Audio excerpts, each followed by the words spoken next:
Hello everyone, how are you all? I think all are fine.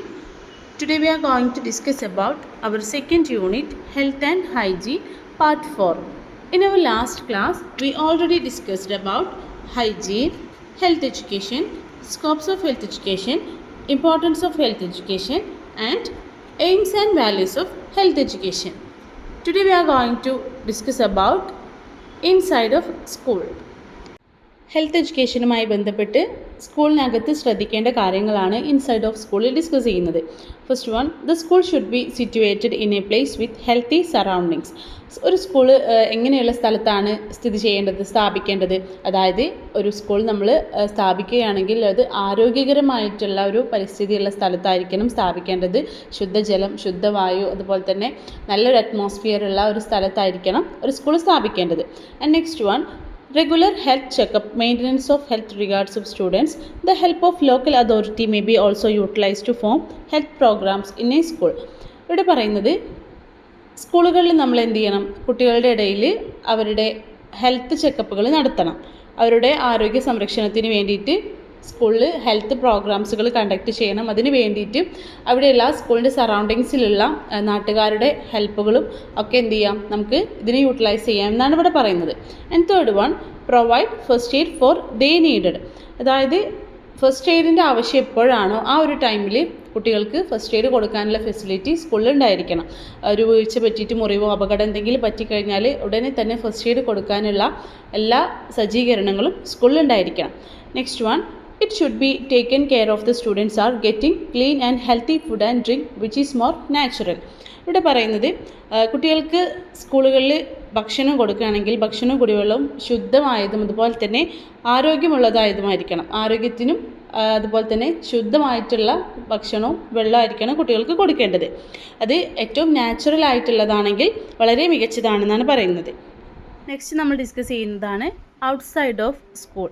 സ്കൂളിൻ്റെ പുറത്ത് ശ്രദ്ധിക്കേണ്ട കാര്യങ്ങൾ എന്തൊക്കെയാണെന്ന്. First one, standard of living. If the standard of living the society is high, the health and hygiene of the people can be preserved. It should be concern of the society and government to raise the standard of living of the people.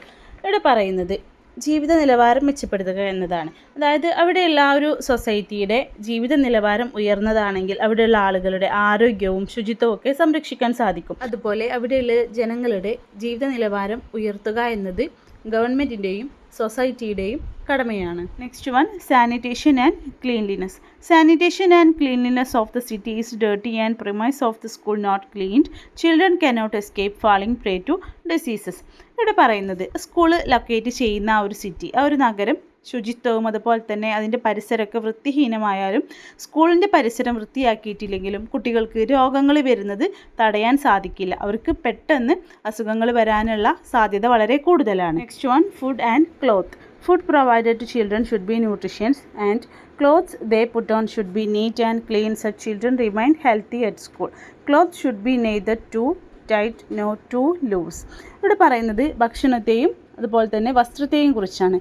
കുട്ടികൾക്ക് നമ്മൾ പോഷക സമൃദ്ധമായിട്ടുള്ള ആഹാരമാണ് കൊടുക്കേണ്ടത്, provide ചെയ്യേണ്ടത്. അതുപോലെ തന്നെ അവർ use ചെയ്യുന്ന വസ്ത്രങ്ങൾ വളരെ വൃത്തിയുള്ളതും അതോടൊപ്പം തന്നെ അവർക്ക് ഉപയോഗിക്കാൻ സുഖപ്രദവുമായിരിക്കണം.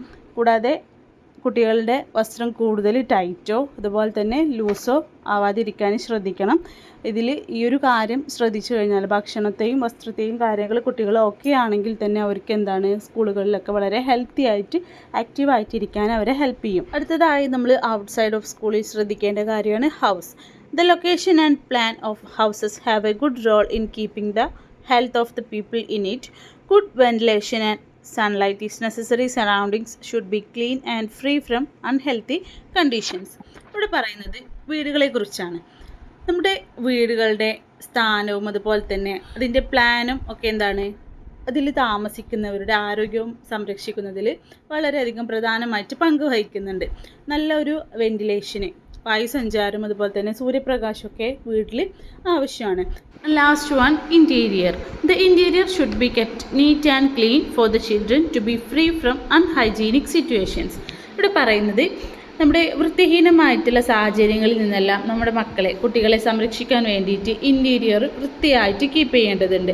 അതായത് നമ്മുടെ വീടിൻ്റെ അകംഭാഗം വൃത്തിയായി സൂക്ഷിച്ചാൽ കുട്ടികൾക്ക് രോഗബാധ വരുന്നത് ഒരു പരിധി വരെ നമുക്ക് തടയാൻ സാധിക്കും. അപ്പോൾ ഇത്രയും കാര്യങ്ങളാണ് നമ്മൾ ഔട്ട്സൈഡ് ഓഫ് സ്കൂളിൽ ഡിസ്കസ് ചെയ്തത്. നെക്സ്റ്റ് നമ്മൾ ഡിസ്കസ് ചെയ്യുന്നതാണ് the Rolls of school in health education. ഇവിടെ പറയുന്നത് സ്കൂളുകൾ കുട്ടികളിൽ ആരോഗ്യബോധം വളർത്തുന്നതിന് വേണ്ടിയിട്ട് വളരെ പ്രധാനപ്പെട്ട പങ്ക് വഹിക്കുന്നുണ്ട്. ശുചിത്വവും വൃത്തിയും കുട്ടികളുടെ ജീവിതകാലം മുഴുവൻ നിലനിൽക്കേണ്ട ഗുണങ്ങളാണ്. അതുപോലെ തന്നെ സ്കൂൾ അതോറിറ്റീസ് ശുചിത്വവും വൃത്തിയും പാലിക്കുന്നതിൻ്റെ ഒരു ഇമ്പോർട്ടൻസ് എന്ത് ചെയ്യണം, കുട്ടികളെ പഠിപ്പിക്കേണ്ടതുണ്ട്. The school should be helped to develop essential habits for health. They includes school authorities കുട്ടികളിൽ ആരോഗ്യശീലങ്ങൾ ഡെവലപ്പ് ചെയ്യാൻ വേണ്ടിയിട്ട് താഴെ പറയുന്ന കാര്യങ്ങൾ സ്കൂളിൽ ഇൻക്ലൂഡ് ചെയ്യേണ്ടതുണ്ട്. ഏതൊക്കെയാണ് നമുക്ക് ഡിസ്കസ് ചെയ്യാം. First one, washing hands and mouth before and after having food. ഭക്ഷണം കഴിക്കുന്നതിന് മുൻപും ശേഷവും കൈയും വായും കഴുകണം. Then next one, keep personal hygiene by maintaining neatness and cleanliness. വ്യക്തിപരമായ ശുചിത്വം പാലിക്കുക. And third one, regular toilet habits. അതായത് കുട്ടികൾക്ക് regular toilet habits, toilet training എന്ത് ചെയ്യണം, കുട്ടികൾക്ക് കൊടുക്കേണ്ടതുണ്ട്. Then brushing teeth twice a day. അതായത് ഒരു ദിവസം 2 നേരമെങ്കിലും ബ്രഷ് ചെയ്യണം. Okay. Then washing one self when ever necessary especially after play, journey etcetera. അതായത് വാഷിംഗ് എന്ന് പറഞ്ഞു കഴിഞ്ഞാൽ നമ്മൾ ശരീരം കഴുകുക, കുളിക്കുക. അതായത് പ്രത്യേകിച്ച് കളി, യാത്ര എന്നിവയ്ക്ക് ശേഷമൊക്കെ കുളിക്കൽ നിർബന്ധമാണെന്ന് കുട്ടികളെ പഠിപ്പിക്കണം. Then beside developing these habits the school must take care in providing children with nutritions balanced food. ഈ ശീലങ്ങളെല്ലാം കുട്ടികളിൽ ഡെവലപ്പ് ചെയ്യുക എന്നതിലുപരി ഒരു സ്കൂൾ അതോറിറ്റീസ് ശ്രദ്ധിക്കേണ്ട കാര്യമാണ് കുട്ടികൾക്ക് പോഷകവും ബാലൻസ്ഡും ആയിട്ടുള്ള ഭക്ഷണം ലഭ്യമാക്കാൻ ശ്രദ്ധിക്കേണ്ടതുണ്ട്. നെക്സ്റ്റ് നമ്മൾ ഡിസ്കസ് ചെയ്യുന്നതാണ് various sources or agencies four improving health education. അതായത് ഹെൽത്ത് എഡ്യൂക്കേഷൻ മെച്ചപ്പെടുത്തുവാൻ വേണ്ടി ഹെൽപ്പ് ചെയ്യുന്ന സ്രോതസ്സുകൾ ഏതൊക്കെയാണെന്നാണ് പറയുന്നത്. Chart and poster showing proper hygienic condition. അതായത് നമ്മൾ ശുചിത്വത്തിൻ്റെ നിയമങ്ങളും കാര്യങ്ങളൊക്കെ മനസ്സിലാക്കുന്ന ചാർട്ടുകൾ, പോസ്റ്റേഴ്സുകൾ, അതുപോലെ തന്നെയാണ് ബുക്സുകൾ, ഫിലിം, റേഡിയോ പ്രോഗ്രാംസ്, അതുപോലെ ഹെൽത്ത് അവയർനെസ് പ്രോഗ്രാംസ്. ഇതൊക്കെയാണ് നമുക്ക് ഹെൽത്ത് എഡ്യൂക്കേഷൻ ഇംപ്രൂവ് ചെയ്യാൻ വേണ്ടിയിട്ട് നമ്മളെ ഹെൽപ്പ് ചെയ്യുന്ന സോഴ്സസ്. ഈ ഒരു ചാപ്റ്ററിൽ നമ്മൾ ലാസ്റ്റ് ഡിസ്കസ് ചെയ്യുന്നതാണ് പേഴ്സണൽ ഹൈജീൻ, വ്യക്തി ശുചിത്വം. Practising good personal hygiene is important for helping keep the body healthy and clean. അതായത് നമ്മുടെ ശരീരത്തെ ആരോഗ്യമുള്ളതും വൃത്തിയുള്ളതുമായ നിലയിൽ സൂക്ഷിക്കാൻ വേണ്ടിയിട്ട് പേഴ്സണൽ ഹൈജീൻ അനിവാര്യമാണ്. അപ്പോൾ ഇതൊക്കെയാണ് പേഴ്സണൽ ഹൈജീനിൽ വരുന്നതെന്ന് നോക്കാം. Regular toilet habits. Daily excretion removes waste products from our body. ഡെയിലിയുള്ള മലവിസർജനം ചെയ്യുന്നത് നമ്മുടെ ശരീരത്തിലെ മാലിന്യങ്ങൾ പുറത്തേക്ക് നീക്കാൻ സഹായിക്കുന്നു. Next one, hand washing before eating.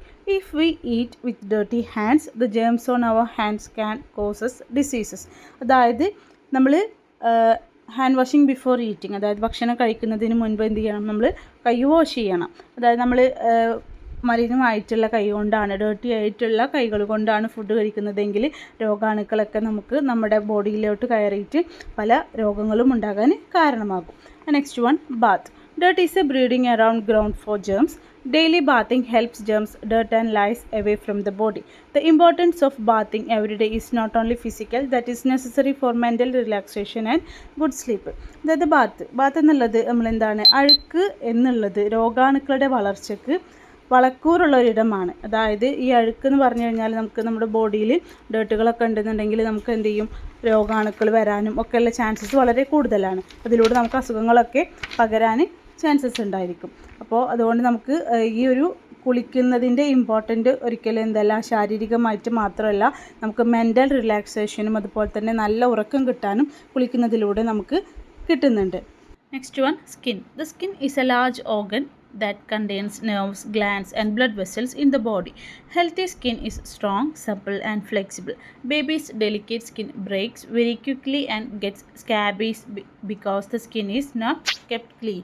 അതായത് സ്കിൻ നമ്മുടെ ത്വക്കാണ്. അതായത് നമ്മുടെ ബോഡിയിലെ ഏറ്റവും വലിയൊരു അവയവമാണ് എന്ത്, സ്കിൻ എന്നുള്ളത്. ഇത് നാഡികൾ, രക്തക്കുഴലുകൾ, അതുപോലെ തന്നെ ഗ്രന്ഥികൾ എന്നിവയൊക്കെ അടങ്ങിയിട്ടുള്ളതാണ്. നമ്മുടെ ഹെൽത്തി ആയിട്ടുള്ള സ്കിൻ എങ്ങനെയാണെന്ന് വെച്ചാൽ ബലമുള്ളതും അതുപോലെ തന്നെ നല്ല സോഫ്റ്റ്, മൃദുവായിട്ടുള്ളതും വഴക്കമുള്ളതുമാണ്. അതേപോലെ കുട്ടികളുടെ ബേബി സ്കിൻ എങ്ങനെയാണ്, വളരെ മൃദുവായിരിക്കും, സോഫ്റ്റ് ആയിരിക്കും. അപ്പോൾ നമ്മൾ വൃത്തിയായിട്ട് കീപ്പ് ചെയ്തിട്ടില്ല എങ്കിൽ സ്കാബീസ് പോലുള്ള, അതായത് ചൊറി പോലുള്ള അസുഖങ്ങൾ വരാൻ, പെട്ടെന്ന് ക്രാക്ക് ആവാൻ, അതായത് പെട്ടെന്ന് ബ്രേക്ക് ആവാൻ, ക്രാക്സ് വീഴാനൊക്കെ എന്താണ് ചാൻസസ് വളരെ കൂടുതലാണ്. Next one, hands. Hands should be careful not to get cuts or cracks on hands. Cut the nails. Do not allow dirt to build up under or around the nails and their surroundings. Should be kept as clean as possible. If the color is applied to the nails, if they get dirty in the meantime, it becomes unrecognizable. Avoid the unhygienic habits of nail biting. അതായത് ഇവിടെ പറയുന്നത് കൈകൾ നമ്മൾ നല്ല രീതിയിൽ തന്നെ, അതായത് ക്രാക്സുകൾ പൊട്ടലും ഇതൊന്നും ഇല്ലാതെ തന്നെ നമ്മൾ കീപ്പ് ചെയ്യണം. അതുപോലെ തന്നെ നഖങ്ങളും നല്ല രീതിയിൽ തന്നെ കീപ്പ് ചെയ്യണം. നമ്മുടെ നഖം വളർത്തുകയാണെങ്കിൽ അതിൻ്റെ നഖം നീട്ടി വളർത്തി കഴിഞ്ഞാൽ അതിൻ്റെ ഉൾഭാഗത്ത് ഡേർട്ടുകൾ വരാനുള്ള ചാൻസസ് വളരെ കൂടുതലാണ്. അതുപോലെ നഖത്തിൻ്റെ സൈഡുകൾ ഇതൊക്കെ നല്ല രീതിയിൽ തന്നെ കീപ്പ് ചെയ്യണം. കൂടാതെ നമ്മൾ നെയിൽസിൽ എന്തെങ്കിലും കളേഴ്സ് അപ്ലൈ ചെയ്യുന്നുണ്ടെങ്കിൽ നമ്മുടെ നഖത്തിനുള്ളിൽ എന്തെങ്കിലും ഡേർട്ട് വന്നിരിക്കുന്നത് നമുക്ക് തിരിച്ചറിയാൻ സാധിക്കില്ല. അതുപോലെ തന്നെ നെയിൽ ബൈറ്റിംഗ്, നഖം കടിക്കുക എന്നുള്ള ഒരു അൺഹൈജീനിക് ആയിട്ടുള്ള ഒരു ഹാബിറ്റാണ് അത്. ആ ഒരു ശീലം എന്ത് ചെയ്യണം, അവോയ്ഡ് ചെയ്യണം. Next one, feet. Feet and between the toes should be completely clean when taking a bath and washed properly with plenty of water. The correct size of shoes should be used. They neither too tight nor too loose and should not be of the type that causes allergies. അതായത് നമ്മുടെ കാലിൻ്റെ വിരലുകൾ, അതുപോലെ വിരലുകളുടെ ഇടകൾ, ഇതൊക്കെ നല്ല രീതിയിൽ തന്നെ നമ്മൾ വാഷ് ചെയ്തിട്ട് കീപ്പ് ചെയ്യണം. അതുപോലെ തന്നെ നമുക്ക് ഷൂസുകൾ ചൂസ് ചെയ്യുമ്പോൾ കൂടുതൽ ടൈറ്റ് ആയിട്ടുള്ളതും കൂടുതൽ ലൂസായിട്ടുള്ളതും ചൂസ് ചെയ്യരുത്. അതുപോലെ തന്നെ അങ്ങനെയുള്ള കാര്യങ്ങളൊക്കെ ആകുമ്പോൾ നമുക്ക് അലർജീസസ് വരാനുള്ള ചാൻസസ് വളരെ കൂടുതലാണ്. Next one, hair. Hair deserve special attention covered in personal hygiene. Regular washing and combing prevents dirt buildup in the hair and keeps germs at bay. Head should be washed and kept dry as lice. Lice can cause many diseases. ഇവിടെ പറയുന്നത് hair, മുടി. നമ്മുടെ personal ഹൈജീനിൽ മുടിയുടെ കാര്യത്തിൽ നമുക്കൊരു പ്രത്യേക ശ്രദ്ധ നൽകേണ്ടതുണ്ട്. അത് നമ്മൾ റെഗുലറായിട്ട് വാഷ് ചെയ്യുക, ഡെയിലി വാഷ് ചെയ്യുന്നത്, അതുപോലെ തന്നെ കോംബ് ചെയ്യുന്നത്, മുടി ചീയ്ക്കുന്നതൊക്കെ നമ്മുടെ മുടിയിലുള്ള ജേംസുകൾ, അണുക്കളെയൊക്കെ അകറ്റാൻ നമ്മളെ ഹെൽപ്പ് ചെയ്യും. അതുപോലെ തന്നെ നമ്മൾ വാഷ് ചെയ്ത് കഴിഞ്ഞാൽ ഡ്രൈ ആയിട്ട് ഉണക്കി സൂക്ഷിക്കേണ്ടതുണ്ട്. ഇല്ല എങ്കിൽ ലൈസ് എന്ന് പറഞ്ഞു കഴിഞ്ഞാൽ പാന് പോലത്തെ സംഭവങ്ങളൊക്കെ നമ്മുടെ മുടിയിൽ വളരാനുള്ള ചാൻസസ് ഉണ്ട്. ആ ഒരു പാനിന് നമുക്ക് പല അസുഖങ്ങളും ഉണ്ടാക്കാനുള്ള ചാൻസസും ഉണ്ട്. And last one, teeth. Teeth should be cleaned every morning, night and before going to bed. After eating, some food particles stick to the teeth. Food particles act as breeding ground for germs and can damage teeth and gums. It causes bad breath. Daily tooth cleaning does not allow germs to grow. Last നമ്മൾ personal ഹൈജീനിൽ പറയുന്ന കാര്യമാണ് teeth, നമ്മുടെ പല്ലുകൾ നമ്മൾ എല്ലാ ദിവസവും മോർണിംഗും night കിടക്കുന്നതിന് മുന്നേ ആയിട്ട് ബ്രഷ് ചെയ്യേണ്ടതാണ്. നമ്മൾ ഭക്ഷണം കഴിച്ചു കഴിഞ്ഞ് കഴിഞ്ഞാൽ നമ്മുടെ വായിൽ എന്തുണ്ടായിരിക്കും, പല്ലിൽ ഈ ഒരു ഭക്ഷണത്തിൻ്റെ അവശിഷ്ടങ്ങൾ പറ്റിപ്പിടിച്ചിരിക്കാനുള്ള ചാൻസസ് ഉണ്ട്. ആ ഒരു അവശിഷ്ടങ്ങൾ പറ്റിപ്പിടിച്ചു കഴിഞ്ഞാൽ അണുക്കൾ വളരാനുള്ള ചാൻസസ് ഉണ്ട്. അതുപോലെ തന്നെ നമ്മുടെ പല്ലുകൾ ഡാമേജ് ആവാനും, അതുപോലെ നമ്മുടെ മോണകൾക്കൊക്കെ പഴുപ്പ് അങ്ങനെയുള്ള കാര്യങ്ങളൊക്കെ വരാനൊക്കെയുള്ള ചാൻസസ് ഉണ്ട്. ഇത് വായ്നാറ്റത്തിനും കാരണമാകും. നമ്മൾ ഡെയിലിയുള്ള ഈ ഒരു ബ്രഷ് ചെയ്യുന്നത് നമ്മുടെ വായിൽ ഉണ്ടായിരിക്കുന്ന അണുക്കളെ ഒക്കെ നമുക്ക് റിമൂവ് ചെയ്യാനും അവരെ വളരാതിരിക്കാനൊക്കെ നമുക്ക് എന്താണ് ഈ ഒരു ബ്രഷിങ്ങിലൂടെ നമ്മളെ ഹെൽപ്പ് ചെയ്യുന്നുണ്ട്. ഇത്രയും കാര്യങ്ങളാണ് നമ്മൾ പേഴ്സണൽ ഹൈജീനിൽ ഡിസ്കസ് ചെയ്തിട്ടുള്ളത്. ഇതോടുകൂടി നമ്മുടെ ഈ ഒരു യൂണിറ്റ് കംപ്ലീറ്റ് ആയിട്ടുണ്ട്. Okay, thank you all.